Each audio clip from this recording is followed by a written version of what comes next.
اللهم لك الحمد كما أنت أهله فصل فسلم على سيدنا محمد كما أنت أهله وفعل بنا ما أنت أهله فإنك أنت أهل التقوى وأهل المغفرة. أما بعد فأعوذ بالله من الشيطان الرجيم. بسم الله الرحمن الرحيم. انما وليكم الله ورسوله والذين آمنوا الذين يقيمون الصلاة ويؤتون الزكاة وهم راكعون. آسمان ولایت کے آفتاب، علم و معرفت کے تاجدار، سلطان طریقت، حجت العارفین، عالم ربانی، محبوب سبحانی، سلسلہ قادریہ کے عظیم الشان بانی، سرتاج الاولیاء حضرت سیدنا شیخ عبد القادر جیلانی رحمۃ اللہ علیہ کی ذات کسی تعارف کی محتاج نہیں. اللہ رب العالمین نے آپ کو مقام غوثیت عطا فرمایا، جو تصوف و سلوک کی اصطلاح میں بہت ہی بلند مقام و مرتبہ ہے. یہ مقام غوثیت یا غوثیت کبریٰ، غوث العظم کیا ہے، اسی مناسبت سے آج کے اس عنوان میں مقام غوثیت کو ذکر کرتے ہیں.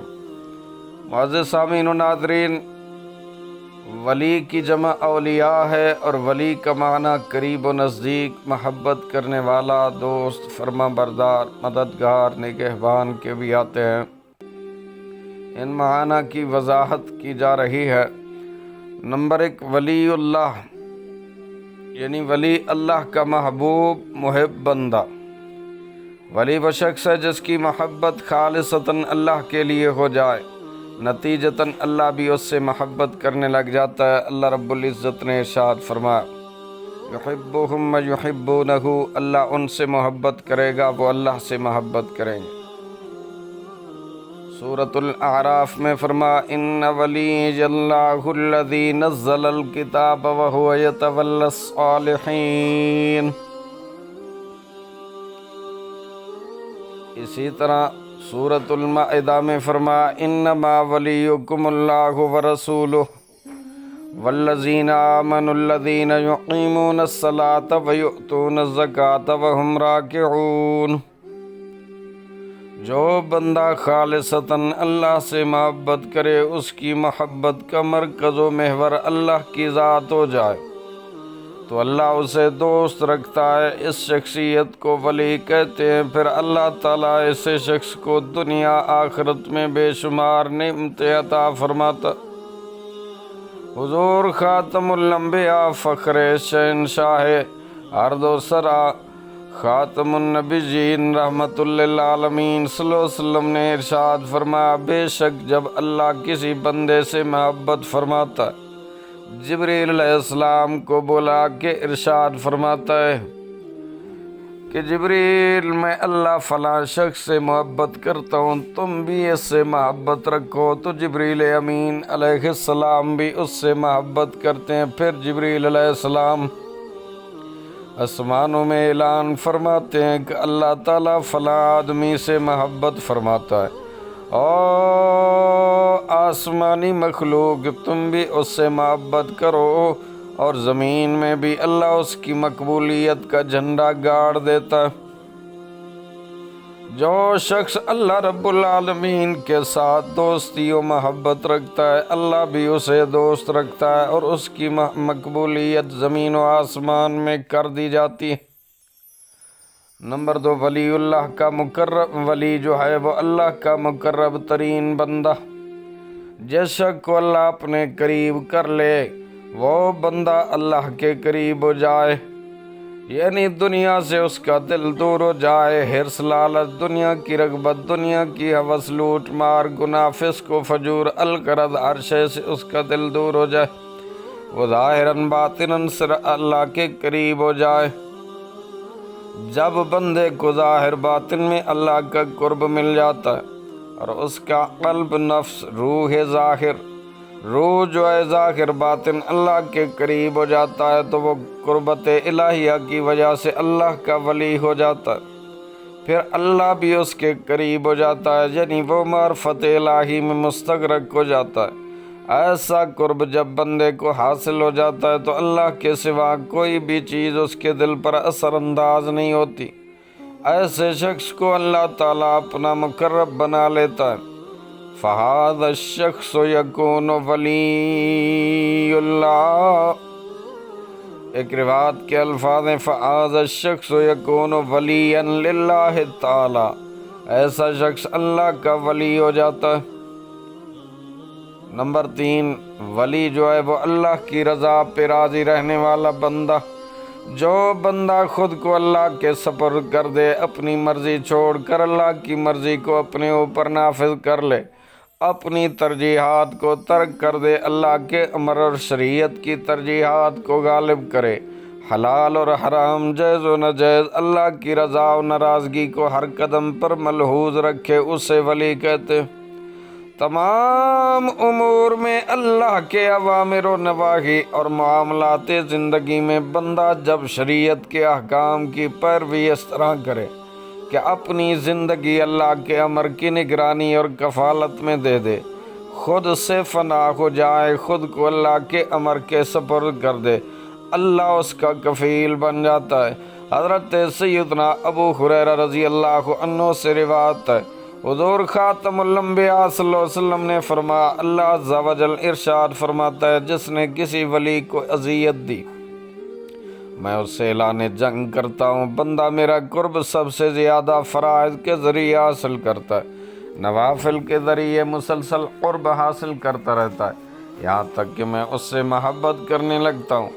جب میں بندے کو محبوب بنا لیتا ہوں تو میں اس کے کان بن جاتا ہوں جس سے وہ سنتا ہے، اس کی آنکھ بن جاتا ہوں جس سے وہ دیکھتا ہے، اس کا ہاتھ بن جاتا ہوں جس سے وہ پکڑتا ہے، اس کے پاؤں بن جاتا ہوں جس سے وہ چلتا ہے، پھر وہ مجھ سے سوال کر میں اسے عطا کرتا ہوں، وہ میری پناہ چاہے تو میں اسے پناہ عطا فرماتا ہوں۔ صحیح بخاری کتاب الرقائق باب التواضع جلد 5 صفحہ نمبر 2384۔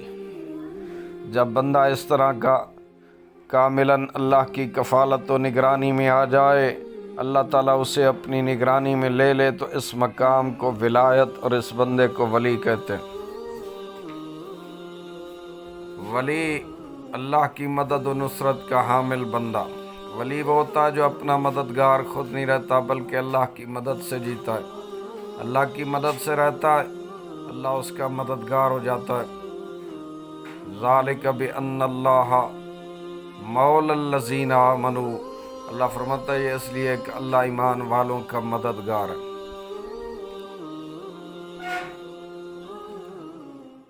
محترم سامعین و ناظرین، جب ہم ولاد کے مذکورہ تمام معانی و مفاہیم کو دیکھتے ہیں، ہمیں اس حوالے سے سیدنا غوث العظم رحمت اللہ تعالی علیہ اسمان ولاد پر سب سے بلند و عرفا ستارے کی طرح چمکتے دمکتے دکھائی دیتے۔ تمام اولیاء کرام کی ولایت اللہ تعالیٰ سے تعلق پر استوار ہوتی ہے۔ تعلق جب ایک روح کی دائمی کیفیت میں بدلتا ہے تو اس تعلق کو تصوف و سلوک کی اصطلاح میں نسبت کہتے ہیں۔ ہر ولی کو اس تعلق خاص کی وجہ سے کوئی نہ کوئی نسبت حاصل ہوتی ہے، کسی کو نسبت عشق، کسی کو نسبت اطاعت، کسی کو نسبت معرفت نصیب ہوتی ہے۔ پھر جب یہ نسبتیں فروغ پاتی ہیں تو ان نسبتوں کے تعینات کی بنا پر اس کی ولایت کا مزاج تعبیر ہوتا ہے، اور اس طرح ہر ولی کی ولایت اپنی نسبت کے حوالے سے کوئی نہ کوئی شناخت رکھتی ہے، ایک مزاج رکھتی ہے۔ اس خصوصی مزاج کی بنا پر اولیاء کامرین کی ولایت کو ولایت عیسوی، ولایت موسوی، ولایت ابراہیمی کا نام بھی دیا جاتا ہے۔ یہ ولایتیں دراصل ولایت کے مختلف مزاج ہیں، ان کے روحانی نسبت کی بنا پر اپنے روحانی تشخص کے حوالے سے تعبیر ہوتی ہیں۔ بعض اولیاء کرام ایک نسبت کے حامل ہوتے ہیں، کچھ کو 2، کچھ کو 3، کچھ کو 7، 8 نسبتوں کے جامع کچھ ہوتے ہیں، مگر ہر ایک نسبت جو ترقی کرتی ہے وہ اپنے منتہا کمال کو پہنچتی ہے، تو تب نسبت عبدیت میں بدل جاتی ہے۔ ہر نسبت کی آخری حد اور انتہا، ہر نسبت کا منتہا اور مقصود و نسبت ابدیت ہے۔ مختلف اولیاء کرام اپنی نسبتوں کو فروغ دے کر نسبت ابدیت کو حاصل کر لیتے ہیں۔ آسمان ولاد کے آفتاب، علم و معرفت کے تاجدار، سلطان طریقت، عالم ربانی محبوب سبحانی، سرتاج الاولیاء سیدنا شیخ عبد القادر جیلانی رحمۃ اللہ علیہ اپنی نسبت میں بھی صاحب امتیاز تھے، ولایت میں بھی صاحب امتیاز تھے۔ نسبت ابدیت جو دیگر سالکین طریقت اور روحانیت کے مسافروں کو تمام مراحل میں عبور کرنے کے بعد جا کر نصیب ہوتی ہے، وہ ولایت آپ کو پیدائش کے وقت نصیب ہوئی۔ سیدنا شیخ عبد القادر جیلانی رحمۃ اللہ علیہ کی ولادتی نسبت ابدیت پر ہوئی تھی۔ اللہ رب العالمین نے ساری نسبتیں آپ میں جمع فرما دیں۔ مجدد الف ثانی فرماتے ہیں ولایت کی دو قسمیں، ایک ولایت صغریٰ، دوسری ولایت کبریٰ۔ ولایت صغریٰ مقام غوثیت پہ جا کے ختم ہوتی ہے، ولایت کبریٰ مقام غوثیت ہے اور یہ غوثیت عظمیٰ ہے۔ یہ مقام ائمہ کرام میں منتقل ہوا، پھر یہ غوثیت عظمیٰ سیدنا غوث اعظم شیخ عبد القادر جیلانی کو نصیب ہوا، اور یا کرام کا اتفاق ہے یہ غوثیت کا شمس قیامت تک چمکتا رہے گا۔ اب روحانی بادشاہ کو بادشاہت، قطب کو قطبیت، ولی کو ولایت اس وقت نصیب نہیں ہوتی جب تک سیدنا غوث اعظم کی مہر تصدیق نہ لگ جائے۔ ابداً الا افق العلا لا تغربوا، اب قیامت تک آپ کا آفتاب ولایت کبھی غروب نہیں ہوگا۔ ابو المظفر حسن نامی ایک تاجر نے سیدنا شیخ حماد رحمۃ اللہ علیہ کی بارگاہ میں حاضر ہو کر عرض کی، حضور میں تجارت کے لیے قافلے کے ہمراہ ملک شام جا رہا ہوں، آپ سے دعا کی درخواست ہے۔ سید شیخ حماد نے فرمایا تم اپنا سفر ملتوی کر دو، اگر گئے تو ڈاکو تمہارا مال لوٹ لیں گے، تمہیں قتل کر دیں گے۔ اس پر یہ تاجر بڑا پریشان ہوا،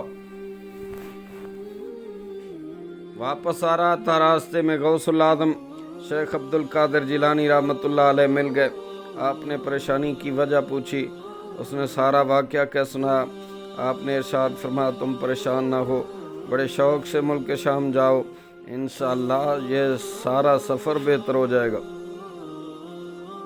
چنانچہ وہ قافلے کے ساتھ روانہ ہو گیا۔ کاروبار میں بہت منافع ہوا، تقریباً 1000 اشرفیوں کی تھیلی لیے حلب پہنچا۔ اتفاقاً وہ اشرفیوں کی تھیلی کہیں رکھ کر بھول گیا۔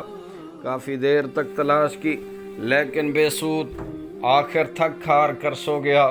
نیند میں اس نے ڈراؤنا خواب دیکھا، ڈاکو نے ان کے قافلے پہ حملہ کیا، سارا مال لوٹ لیا، اسے بھی قتل کر دیا۔ خوف کے مارے اس کی آنکھ کھل گئی، گھبرا کر اٹھا تو دیکھا نہ کوئی وہاں ڈاکو نہ کوئی اور شے۔ ابو سے یاد بھی آ گیا کہ اس نے اشرفیوں کی تھیلی کہاں رکھی ہے۔ خوشی خوشی واپس لوٹا۔ جب بغداد شریف میں پہنچا، دل میں خیال آیا پہلے میں شیخ حماد کو ملوں یا سیدنا غوث العظم کو، تو پہلے راستے میں ہی شیخ حماد ملے۔ انہوں نے کہا جاؤ پہلے غوث اعظم کو ملو، ان کا شکریہ بھی ادا کرو، کیونکہ انہوں نے ہی تمہارے لیے 70 مرتبہ دعا کی ہے، تب جا کر تمہاری تقدیر بدلی ہے۔ اس واقعے کو ظاہر اور عالم بیداری سے عالم خواب میں بدل دیا ہے۔ جب یہ تاجر غوث اعظم کی بارگاہ میں حاضر ہوا، آپ نے دیکھتے ہی فرمایا واقعی ہم نے تمہارے لیے اللہ سے 70 مرتبہ دعا کی۔ اقبال کہتے ہیں نگاہ ولی میں وہ تاثیر دیکھی، بدلتی ہزاروں کی تقدیر دیکھی۔ معزز سامعین، ہم اکثر سیدنا غوث العظم رحمۃ اللہ علیہ کے ان اقوال و کرامات کو بیان کرتے ہیں جو صوفیاء اور اولیاء کی کتابوں میں ہیں، مگر یہ بات ذہن نشین رہے کہ صرف عقیدت مندوں ہی نے آپ رحمۃ اللہ علیہ کا یہ مقام نہیں بنا رکھا، بلکہ جلیل القدر ائمہ علم، ائمہ تفسیر، ائمہ حدیث نے بھی اسے بیان کیا۔ امام یافی الشافی لکھتے ہیں سیدنا غوث اعظم رحمۃ اللہ علیہ کے کرامات کے تواتر پر امت کا اجماع ہے اور اس پر کسی نے انکار نہیں کیا۔ امام ابو الحسن علی بن جریر الشافی، ملا علی قاری، امام ذہبی، دیگر ائمہ نے بھی آپ کے علمی اور روحانی مقام کو بیان کیا۔ سیدنا غوث اعظم رحمۃ اللہ علیہ نہ صرف خود محدث، مفسر اور امام تفسیر ہیں، بلکہ آپ کے 10 کے 10 صاحبزادے وقت کے عظیم محدث اور فقیہ ہوئے۔ آپ کے نہ صرف صاحبزادے بلکہ پوتے پوتیاں، پڑپوتے پڑپوتیاں بھی محدث ہیں۔ صاحب قلائد الجواہر نے اپنی زندگی میں حضور سیدنا غوث اعظم رحمۃ اللہ علیہ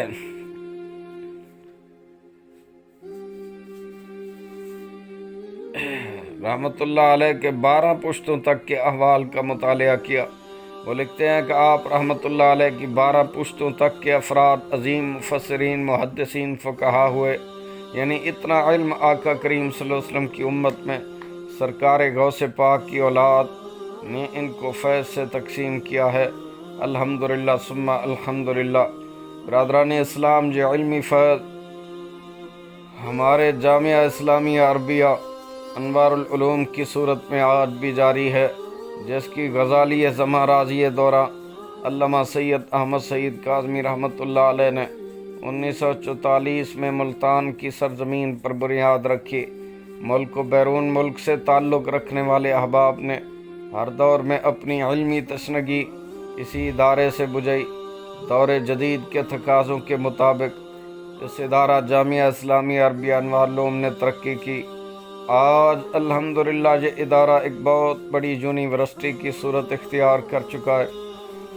یہ عظیم الشان ادارہ مسلسل علمی خدمات میں اپنی عمر کے 81 سال مکمل کر چکا۔ برادران اسلام، خالق کائنات جل مجدہ الکریم کی بارگاہ میں دعا ہے، اللہ کریم ہم سب کو حضور سیدنا غوث الاعظم رحمۃ اللہ علیہ کی پکی سچی غلامی نصیب فرمائے، اور آپ کی نگاہ فیض کے صدقے مالک کائنات ہماری کلی مشکلات آسان فرمائے، ہمارے والدین کی، کل امت مسلمہ کی اور ہمارے اہل و عیال کی مغفرت تامہ و کاملہ اللہ کریم فرمائے۔ عشق رسول صلی اللہ علیہ وسلم ہمارے سینوں میں موج زن فرمائے۔ وآخر دعوانا الحمدللہ رب العالمین۔